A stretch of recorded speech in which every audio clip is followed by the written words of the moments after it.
It is the best day of Melquisedec. It is the best day of the King of Salem. It is the best day of Melquisedec. It is the best day of God of my King. From the super rays of Melquisedec. And Daddy, I know soon I will see you. Like a sensible virgin, I'll be waiting for you. Always and forever, my lamp will be full. To serve you, my God, to serve you, my King. We are your people, Melchizedek.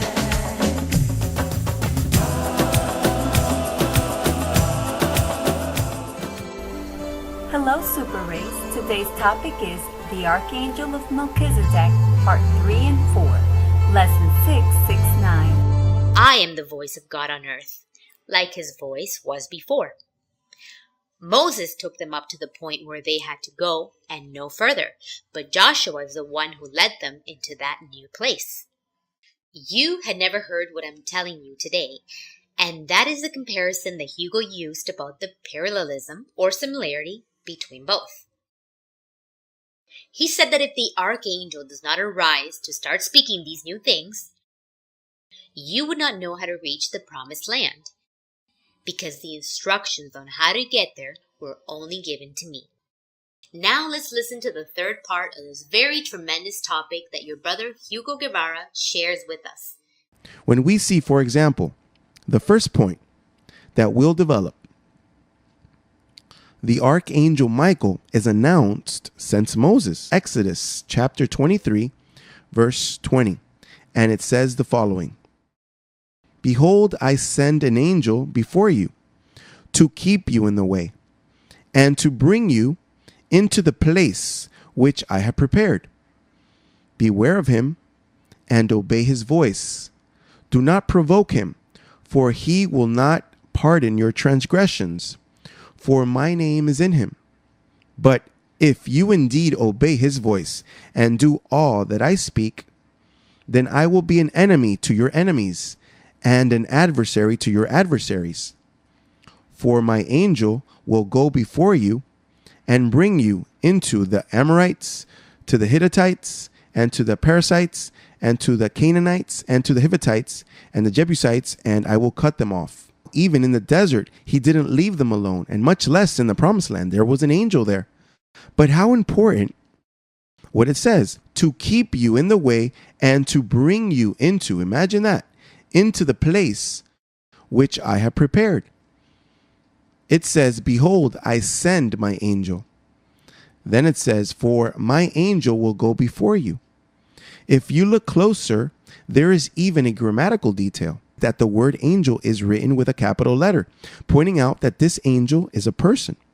And today, that message that is being preached by the Archangel Michael is a message which its content is essentially the eternal gospel.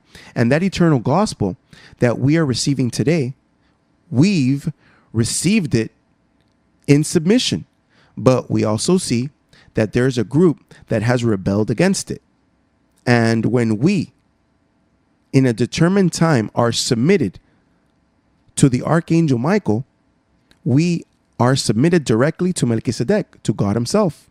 The other bullet point in this phase, in these biblical settings, in which we find the Archangel Michael is none other than the Apostle Paul, the wise master builder. And for this reason, let's see Galatians chapter 1, verses 6 through 8.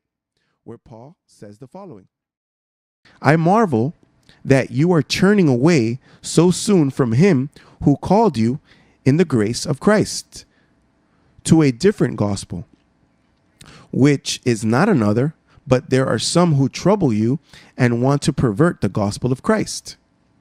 But even if we, this is the point, but even if we, or an angel from heaven, preach any other gospel to you than what we have preached to you, let him be accursed. In other words, be damned.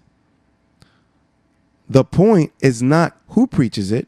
The point is what is being preached. is the gospel that this angelical character or celestial character or person, that human being, disciple of Paul, is it different? Then that is accursed. John saw that angel that Paul described in Galatians. Simply, let's go to Revelations chapter 14, verse 6. John describes this angel there. Then I saw another angel flying in the midst of heaven, having the everlasting gospel. Listen, angel with the gospel. So then what Paul said is fulfilled. An angel having an everlasting gospel to preach to those who dwell.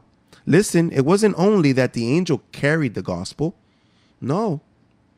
He had it for a purpose with an objective. What was it? To preach to those who dwell on the earth. Listen well. Preach it, meaning that an angel can preach to us. But what did he have? The everlasting gospel. To preach to those who dwell on the earth, to every nation, tribe, tongue, and people. This is accomplished through the internet, which is what we are seeing today, tracing Sundays and Wednesdays, where our mother appears with a topic, a mystery, a new revelation, food, the hidden manna. There you have the everlasting gospel.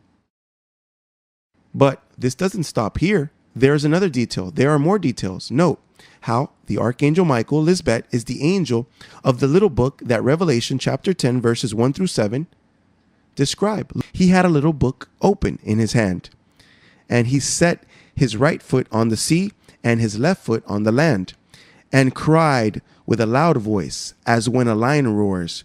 When he cried out, 7 thunders uttered their voices. But in the days of the sounding of the 7th angel, when he is about to sound, pay close attention to this detail, the mystery of God would be finished, as he declared to his servants, the prophets. Now, which are these mysteries? Well, we find ourselves with topics like Unanimous with the Lord, part 1, Unanimous with the Lord, part 2, the hidden treasure brought from the womb, the mystery of God, the Father and the Son, the true vine, the light of the world. And whom brought them? Well, the angel of the little book, which is the everlasting gospel, the one that had to be preached to the inhabitants of the earth. The Archangel Michael is the angel with the seal of the living God. That seal was placed in our minds. It's the name Melquisedec, Michael, the name of God, the seal of God, where we will see a very interesting scene, and the one who was sitting in the throne, Melquisedec, and the Lamb, the Archangel Michael. So then, for that, let's go to Revelation chapter 5. But one of the elders said to me, do not cry. Behold, the Lion of the tribe of Judah, the root of David, has prevailed to open the scroll and to loose its 7 seals. And I looked, and behold, in the midst of the throne and of the 4 living creatures, and in the midst of the elders, stood a lamb as though it had been slain, having 7 horns and 7 eyes, which are the 7 spirits of God sent out into all the earth. Then he came and took the scroll out of the right hand of him who sat on the throne.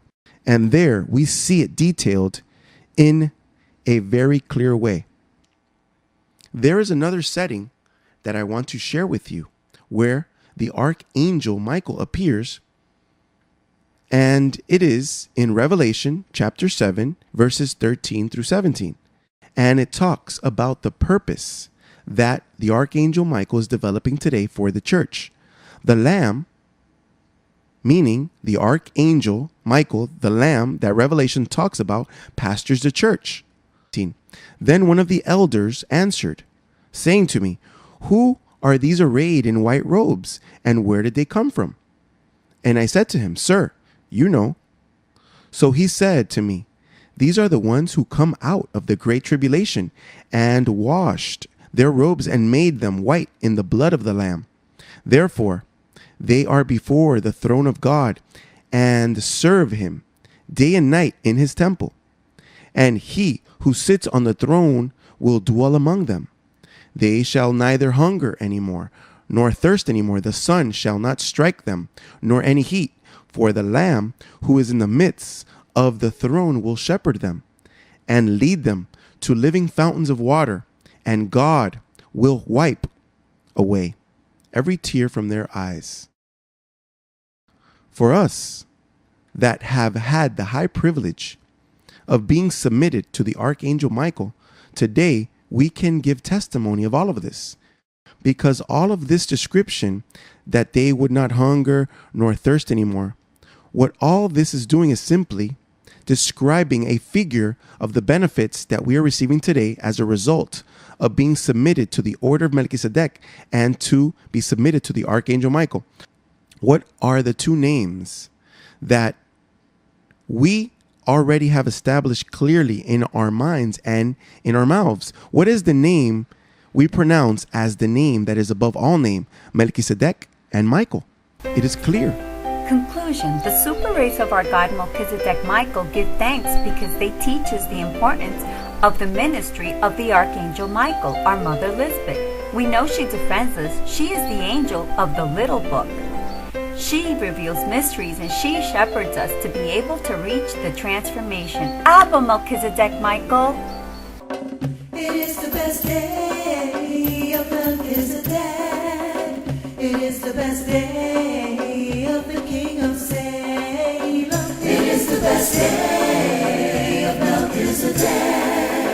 It is the best day of God of my King. I am a brave soldier for you, my King.